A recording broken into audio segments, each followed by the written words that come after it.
আসসালামু আলাইকুম ওয়া রাহমাতুল্লাহি ওয়া বারাকাতুহু। ওয়া আলাইকুম আসসালাম ওয়া রাহমাতুল্লাহি ওয়া বারাকাতুহু। ইন্নাল হামদালিল্লাহ ওয়াসসালাতু ওয়াসসালামু আলা আশরাফিল আমবিয়াই মুহাম্মাদিন ওয়া আলিহি ওয়া আসহাবিহি আজমাইন। ফাউযু বিল্লাহি মিনাশ শাইতানির রাজীম। বিসমিল্লাহির রহমানির রহিম। হুয়াল্লাহুল্লাযী লা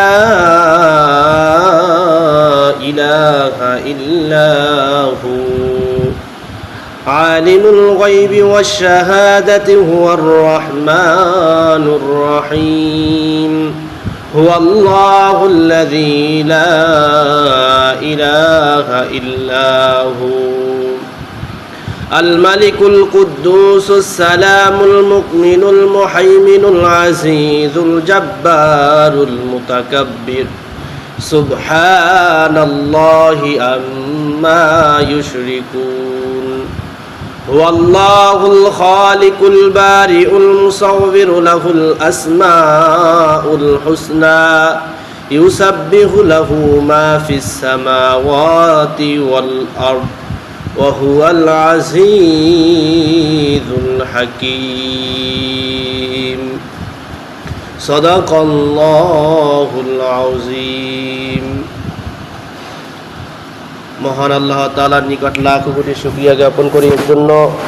মহান আল্লাহ তাআলা রব্বুল আলামিন আমাকে আপনাকে দুনিয়ার সকল কাজ কর্ম ছেড়ে পবিত্র ঘর মসজিদে এসে বসার মতো তৌফিক দান করে সর্বের আলহামদুলিল্লাহ। আরো লাখ কোটি শুকরিয়া জ্ঞাপন করি এর জন্য। মহান আল্লাহ তাআলা রব্বুল আলামিন আমাকে আপনাকে পেয়ারা নবী হযরত মুহাম্মদ মুস্তাফা সাল্লাল্লাহু আলাইহি ওয়াসাল্লামের উম্মত করে তৈরি করেছেন, আলহামদুলিল্লাহ। সম্মানিত হাজিরিন, আপনাদের সম্মুখে আল কোরআনের সূরাতুল হাশরের লাস্টের 3 আয়াত তিলাওয়াত করা হয়েছে। মহান আল্লাহ তাআলা রব্বুল আলামিন যদি চান তো এর উপরে আজকে আলোচনা করা হবে। সুনানে তিরমিজি বর্ণিত আছে, ক্বাল রাসূলুল্লাহ সাল্লাল্লাহু আলাইহি ওয়াসাল্লাম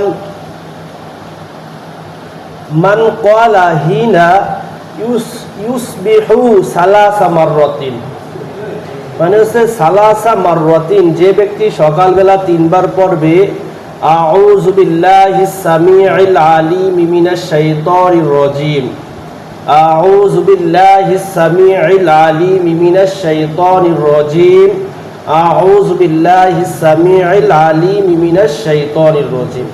এটাই বলছে যে মান ক্বালা হিনা ইউসবিহু সালাসা মাররাতিন, তিন মানে হচ্ছে 3 বার যে ব্যক্তি এই আয়াতটা পড়বে সে কি করবে, তারপরেই করবে যে ওয়া ক্বারা সালাসা আয়াতিন মিন আখির সূরাতুল হাশর, সূরা হাশরের 3 আয়াত পড়বে। এরপরে মানে এই আয়াত 3টা পড়ার পরে আউযু বিল্লাহিস সামিউল আলিম মিনাশ শাইতানির রাজীম, এটার পরে যখন সে হাশরের 3 আয়াত পড়বে আখাল্লাহু বিহি সাবঈনা আল ফালাক লাহু ইউসবিনা, ওই ব্যক্তির জন্য ৭০,০০০ ফেরেশতা নিয়োগ করবেন। নিয়োগ মানে কি? নিয়োগ মানে কি? যুক্ত করা, মানে তাকে দেখাশোনা করা, মানে কি আমরা বলি চাকরিতে নিয়োগ দেবে, চাকরিতে একজন লোক নেওয়া হবে। এরকম আল্লাহ তাআলা যে ব্যক্তি এই এক আয়াত পড়বে আউযু বিল্লাহিস সামিউল আলিম মিনাশ শাইতানির রাজীম, এরপরে হাশরের যে 3 আয়াত আছে লাস্টের এইটা পড়বে, তার জন্য ৭০,০০০ ফেরেশতা নিয়োগ করা হবে। তাদের কাজ কি? যারা হাত্তা ইউমসিয়া, সন্ধ্যা পর্যন্ত দোয়া করতে থাকবে। সুবহানাল্লাহ। সন্ধ্যা পর্যন্ত কি করতে থাকবে? দোয়া করতে থাকবে। কখন করলে? যদি সে সকালবেলা এই আয়াতটা পড়ে এবং হাশরের শেষ 3 আয়াত পড়ে, তার জন্য ৭০,০০০ ফেরেশতা দোয়া করতে থাকবে। কতক্ষণ? ও ইম্মা ফি যালিকা ইয়াম, ওই দিন যদি তার মৃত্যুবরণ হয়, ওই দিন যদি তার কি হয়? মৃত্যু হয়, হাত্তা শাহিদান, সে হবে শহীদ হিসেবে গণ্য করা হবে। সুবহানাল্লাহ। মানে যদি আপনি সকালবেলা পড়েন, তারপরে যদি এখান থেকে শুরু করে মাগরিবের আগে, মানে সন্ধ্যার আগে, এর মধ্যে এই পড়ার পরে যদি আপনার যদি মৃত্যু হয়ে যায়, তাহলে আপনার যে মৃত্যুটা হবে সেটা কি হবে? শহীদি মৃত্যু হিসাবে গণ্য হবে। সুবহানাল্লাহ। কানা লাকা ওয়া তিলকা মানজিলা, আর সন্ধ্যাবেলায় যদি কেউ পড়ে, তা সকাল থেকে পড়লেন, আবার সন্ধ্যাবেলায় যদি আপনি পড়েন, কি পড়েন? আউযু বিল্লাহিস সামিউল আলিম মিনাশ শাইতানির রাজিম, তিনবার পড়ার পরে হাসরের 3 আয়াত যদি তেলাওয়াত করেন, আপনার জন্য 70,000 ফেরেশতা সকাল ভোর মানে কি ফজর পর্যন্ত আপনার জন্য দোয়া করতে থাকবে। সুবহানাল্লাহ। এটা সকাল শব্দ থেকে। এবং মিন আজগারি সুবহা ওয়া মাশারিক, মানে সকাল থেকে সন্ধ্যা পর্যন্ত দোয়া করতে থাকবে। আমাদের রাসূল আকরাম সাল্লাল্লাহু আলাইহি ওয়াসাল্লাম আমাদেরকে শয়তানের থেকে প্রোটেকশন মানে কি হেফাজত করার জন্য অনেক কিছু দোয়া শিখিয়ে দিয়েছেন। এই দোয়ার মধ্যে আছে হাসরের 3 আয়াত এবং আছে আয়াতুল কুদসি। কি? আয়াতুল কুদসি। এবং হচ্ছে 3 কুল। 3 কুল কি? সূরাতুল ফালাক, সূরাতুল নাস, সূরাতুল ইখলাস।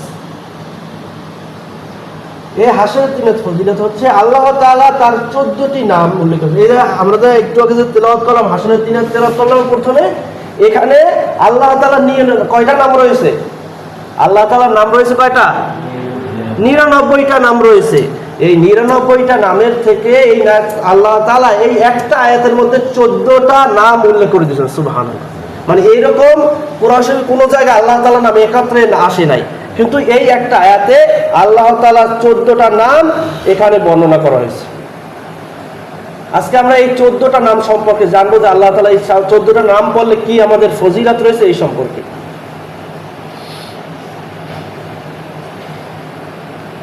সূরা বাকারার 255 নম্বর আয়াত, 255 নম্বর আয়াত, 255 নম্বর আয়াতে কি রয়েছে? আল্লাহু লা ইলাহা ইল্লা হুয়াল হাইয়ুল কাইয়্যুম লা তাখুযুহু সিনাতু ওয়ালা নাওম লাহু মা ফিস সামাওয়াতি ওয়া মা ফিল আরদ মান যাল্লাযী ইয়াশফাউ ইনদাহু ইল্লা বিইযনিহি ইয়ালামু মা বাইনা আইদিহিম ওয়া মা খালফাহুম ওয়া লা ইউহীতুনা বিশাইইন মিন ইলমিহি ইল্লা বিমা শাআ ওয়াসিয়া কুরসিয়ুস সামাওয়াতি ওয়াল আরদ ওয়া লা ইয়াউদুহু হিফযুহুমা ওয়া হুয়াল আলিয়্যুল আযীম। তাহলে এখানে আল্লাহ তাআলা কি বলতে চাইছেন? যে আল্লাহ তাআলার অর্থ হচ্ছে আল্লাহ তিনি ব্যতীত কোনো ইলাহা নাই, তিনি হচ্ছেন চিরঞ্জীব, সর্বসত্তার ধারক, তাহাকে তন্দ্রা অথবা নিদ্রা স্পর্শ করে না। আমাদেরকে ঘুম আসে নাই, কোনো কাজ করতে গেলে মনোযোগ দিয়ে কোনো কাজ করতে গেলে ঘুম আসে। বাবা শয়তান যদি ইবাদত বন্দি করতে যাই বা ইসলামিক কোনো আলোচনা শুনি তাহলে ঘুমাই পড়ি। তাহলে এটা কি আল্লাহ তাআলা এরকম কোনো তন্দ্রা বা ঘুমে কোনো কিভাবে আক্রান্ত করে না, কোনোভাবে তাকে যুক্ত করতে পারে না। এবং আকাশ ও পৃথিবী যাহা কিছু আছে সমস্ত তারই, মানে আলা কুল্লি শাইইন কদির, সকল কিছু হচ্ছে কার? আল্লাহর। কিন্তু আমরা কি করি? আমাদের যদি একটু কিছু থাকে বলে এটা হচ্ছে আমার, মানে আমার মানে সবই আমার, পৃথিবীতে যা কিছু আছে সবগুলো কি আমার। আল্লাহ তাআলা হচ্ছে আলা কুল্লি শাইইন কদির, এই পৃথিবীতে যা কিছু আছে সবগুলো কার? আল্লাহ। কে সে যে তার অনুমতি ব্যতীত তার নিকট সুপারিশ করবে? আল্লাহ তাআলা নিজেই প্রশ্ন করতেছে, কে সে ব্যক্তি যে আমার সুপারিশ ছাড়া মানে কি করবে? সুপারিশ অনুমতি ব্যতীত তাহার নিকট সুপারিশ করবে। তাহাদের সম্মুখে এবং পিছনে যাহা কিছু তাহা তিনি অবগত আছেন। তবে আপনার সামনে কি করবে, পিছে কি করবে, তার সম্পর্কে সে অবগত আছেন। যাহা তিনি ইচ্ছা করেন অত তাহার জ্ঞানের কিছুই তাহার আয়ত্ত করিতে পারিবে না। তাহার কুরসি আকাশ এবং পৃথিবী পরিসমাপ্তি। কুরসি মানে হচ্ছে তার চেয়ার, তার চেয়ার হচ্ছে সারা পৃথিবী ব্যক্তি মানে কি সকল জায়গায় সরানো, এবং ইহাদের রক্ষণাবেক্ষণ তাহাকে ক্লান্ত করে না, আর তিনি হচ্ছেন মহান শ্রেষ্ঠ। তাই এত বড় একটা পৃথিবী যে নিয়ন্ত্রণ করেন, তার একটু ক্লান্ত করা দরকার না? তাকে কোনো ক্লান্তেও স্পর্শ করতে পারে না। তিনি কে? তিনি হচ্ছেন মহান শ্রেষ্ঠ। তাহলে এই যে 255 নম্বর আয়াতটা তেলাওয়াত করলাম, এটার একটা ফজিলত আছে। এই আয়াতটা যদি কেউ কি করে? বিশ্বনবী সাল্লাল্লাহু আলাইহি ওয়াসাল্লাম বলেন, মান করাআ আয়াতাল কুদসি দুবুরা কুল্লি সালাতিল মাকতুবাতিন লাম নামিল দুখুলিল জান্নাতি ইলাল মাউত। প্রত্যেক ফরজ নামাজ পড়ে যে ব্যক্তি যে একবার আয়াতাল কুদসি পড়বে তাহার জান্নাতে ঢোকার ব্যাপারে আর বাধা থাকে না। মৃত্যু ছাড়া লোকটি কি করতে পারে না? জান্নাতে প্রবেশ করতে পারে না। মানে যে ব্যক্তি 5 ওয়াক্ত নামাজের পরে কি পড়বে? আয়াতুল কুদসি পড়বে। কোন আয়াতুল কুদসি? সূরাতুল বাকারার 255 নম্বর আয়াত যে ব্যক্তি পড়বে প্রতি 5 ওয়াক্ত নামাজের পরে, তাকে সে জান্নাতে প্রবেশ করার জন্য বাধা হচ্ছে সে মৃত্যুবরণ করে। যদি সে মৃত্যুবরণ করে সাথে সাথে সে কোথায় যাবে? জান্নাতে প্রবেশ করবে। সুবহানাল্লাহি ওয়া বিহামদিহি সুবহানাল্লাহিল আযীম। এবং আল্লাহ তাআলার নিজের পরিচয় সুন্দরভাবে গুছিয়ে একটা সূরার মধ্যে সকল তার পরিচয়টা বর্ণনা করেছে। সেই সূরাটার নাম কি? সূরাতুল ইখলাস। সেখানে আল্লাহ তাআলা বলেছেন কি? কুল হুয়াল্লাহু আহাদ আল্লাহুস সামাদ লাম ইয়ালিদ ওয়া লাম ইউলাদ ওয়া লাম ইয়াকুল লাহু কুফুয়ান আহাদ। এখানে তার যত গুণ আছে, তার যে পরিচয় এখানে উল্লেখ করছে যে আল্লাহ তাআলা ওয়ালিল্লাহি আল আসমাউল হুসনা ফাদউ বিহা। আল্লাহ তাআলার অনেকগুলো সুন্দর সুন্দর নাম আছে, এগুলো ধরে ধরে আমাকে ডাকো। এখানে কথা বলছে কি? আল্লাহ তাআলা বলছেন যে আমার অনেকগুলা সুন্দর সুন্দর নাম আছে, সিফাতের নাম আছে, মূল এই যে নাম আছে, এগুলো 99টা নাম আছে। এই নামগুলো ধরে তুমি কি করো? আমাকে ডাকো। সহিহ বুখারীর বর্ণনায় আসছে, ইন্না লিল্লাহি তিসআতাও ওয়া তিসঈনা ইসমান মিয়াতান ইল্লা ওয়াহিদ। মানে কি? যে বিশ্বনবী বলেন আল্লাহ তাআলার 99টা নাম আছে, এক কম 100 থেকে। আল্লাহ তাআলার 99টা নাম আছে, এক কম 100 থেকে। সেটা কি? ইন্না লিল্লাহি তিসআতা ওয়া তিসঈনা ইসমান মিয়াতান ইল্লা ওয়াহিদ আও আলামা বিহি আহাদা বিহি খলকি। এই আসমানি কিতাবের জানান নাই যে কিন্তু যে আছে আল্লাহ তাআলার এই যে 99টা নাম আছে, যারা এই নামগুলো ধরে তুমি কি করো? আমাকে ডাকো, তাহলে তোমার যে আল্লাহ তাআলার যে 99টা নাম, এখান থেকে কি আছে? হুয়াল্লাহুল্লাযী লা ইলাহা ইল্লাহু। আমরা যে বললাম হাসরের 3 আয়াত, এখানে আল্লাহ তাআলার যে 14টা নাম আছে, এই নামগুলা ধরে মোনাজাতের সময় ডাকি রেখে বলা যাবে যে হুয়ার রহমান, হুয়ার রহিম, হুয়াল মালিক। এই নামগুলো ডাইকে আল্লাহর কাছে বলা। তাই হুয়াল্লাহুল্লাযী লা ইলাহা ইল্লাহু, তিনি আল্লাহ, তিনি ব্যতীত কোনো ইলাহা নাই।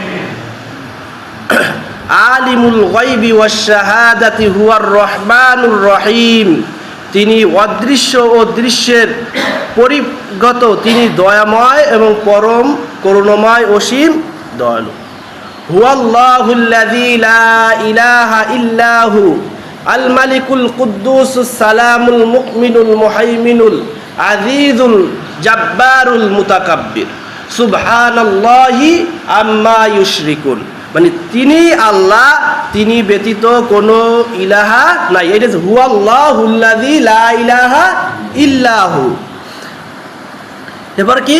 আল মালিকুল কুদ্দুসুস সালামুল মুমিনুল মুহাইমিনুল আজিজুল জাব্বারুল মুতাকাব্বির। এখানে কিন্তু অনেকগুলো নাম গেছে, যে কুদ্দুস, সালাম, মুহাইমিন, আজিজুল জাব্বারুল মুতাকাব্বির সুবহানাল্লাহি আম্মা ইউশরিকুন। তাহলে এগুলো অর্থ কি? তিনি অধিপতি, তিনি পবিত্র, তিনি শান্তি, তিনি নিরাপত্তা বিধায়ক, তিনি রক্ষক, তিনি পরাক্রমশালী, তিনি প্রবল, তিনি অতীব মহামান্বিত। উহারা যাহাকে শরীক স্থির করে আল্লাহ তাহা হইতে পবিত্র এবং মহান। হুয়াল্লাহুল খালিকুল বারিউল মুসাউবিরু লাহুল আসমাউল হুসনা ইউসাব্বিহু লাহু মা ফিস সামাওয়াতি ওয়াল আরদ ওয়া হুয়াল আজিজুল হাকীম। যে তিনি আল্লাহ, যে সৃজনকর্তা, উদ্ভাবনকর্তা, রূপদাতা এবং তাহারই সকল উত্তম নাম। আকাশমণ্ডলী ও পৃথিবীতে যাহা কিছু আছে সমস্তই তাহার পবিত্রতা ও মহিমা ঘোষণা করে। তিনি প্রজ্ঞাময়শীল, শিলা এবং প্রজ্ঞাময়। তাই আল্লাহ তাআলা এই যে 14টা নাম একত্রে আসে, এই 14টা নাম ধরে ধরে আল্লাহর কাছে ডাকা এবং আমাদের গুনাহ থেকে মাপ চাওয়া যায়। আল্লাহ তাআলা তোমার এই রহমান, রহিম, মালিক, কুদ্দুস এই নামের উসিলায় আমাদের জীবনের গুনাহ খাতাকে মাফ করে দাও। তাহলে আমাদের আজকের আলোচনার মধ্যে সব আমলের কথা গেছে যে যে ব্যক্তি কি করবে, আউযু বিল্লাহিস সামিল আলিম মিনাশ শাইতানির রাজিম 3 বার পড়বে, তার সাথে হাসরের 3 আয়াত পড়বে। তার জন্য যদি সে সকালবেলা পড়ে, সকাল থেকে সন্ধ্যা পর্যন্ত 70,000 ফেরেশতা তার জন্য দোয়া করতে থাকবে। সুবহানাল্লাহ। যদি কোনো ব্যক্তি মাগরিবের সময় আউযু বিল্লাহিস সামিল আলিম মিনাশ শাইতানির 3 বার পড়ে, তার সাথে হাসরের 3 আয়াত পড়ে, তার জন্য 70,000 ফেরেশতা ফজর পর্যন্ত দোয়া করতে থাকবে। যদি এই আমল করে, যদি সে এর ভিতরে মৃত্যুবরণ করে, সে শহীদ হিসাবে গণ্য হবে। এবং আরো কি গেলে, যদি কেউ 5 ওয়াক্ত নামাজে শেষে আয়াতুল কুরসি মানে হচ্ছে সূরাতুল বাকারা 255 নম্বর